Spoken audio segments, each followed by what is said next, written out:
میں نے اپنے شیخ حضرت مولانا مسیح اللہ خان صاحب قدس اللہ تعالیٰ سرہ سے سنا، اور یہ غالباً حضرت والا نے حضرت حاجی امداد اللہ صاحب مہاجر مکی رحمۃ اللہ علیہ کے حوالے سے نقل کیا تھا۔ بڑی تسلی والی بات بھی ہے اور امید افزا بات بھی ہے۔ وہ یہ فرماتے ہیں، کوئی شخص ان سے پوچھ رہا تھا، حضرت حاجی صاحب رحمۃ اللہ علیہ قطب الاقطاب، ان سے پوچھ رہا تھا کہ حضرت ہم نماز پڑھتے تو ہیں لیکن پتہ نہیں اللہ تعالیٰ کیا قبول ہوتی ہے کہ نہیں ہوتی، اس کا دھڑکا لگا رہتا ہے۔ تو حضرت حاجی صاحب نے ایک بات فرمائی، اور وہ بات ہی میں کہہ رہا ہوں کہ ہم لوگوں کے لیے بڑی تسلی کی بات ہے۔ انہوں نے فرمایا کہ جب ایک مرتبہ نماز پڑھنے کے بعد دوبارہ نماز پڑھنے کی توفیق ہو گئی تو سمجھ لو کہ پچھلی قبول ہو گئی۔ ایک مرتبہ نماز پڑھنے کے بعد دوبارہ نماز پڑھنے کی توفیق ہو گئی تو سمجھو پچھلی قبول ہو گئی۔ کیوں؟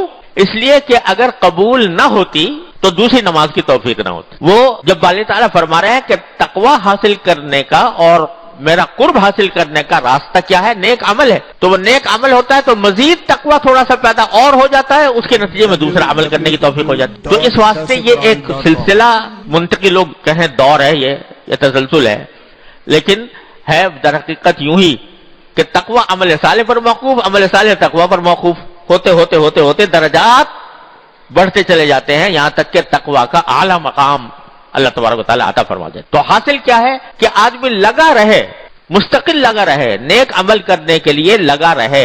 جتنا لگا رہے گا اتنا ہی تقوی، اتنا ہی اللہ تبارک و تعالیٰ کا قرب حاصل ہوتا رہے گا۔ چھوڑے نہیں اس کام کو تو انشاءاللہ پہنچ جائے گا اس منزل تک جس کی دعوت دی جا رہی، یا ایھا الذین آمنوا اتقوا اللہ وابتغوا الیہ الوسیلہ۔ اب ہر نیک عمل کا یہی حال، ہر نیک عمل کا یہی حال ہے، چھوٹے سے چھوٹا بھی نیک عمل ہو مگر وہ بندے کو اپنے اللہ سے قریب کر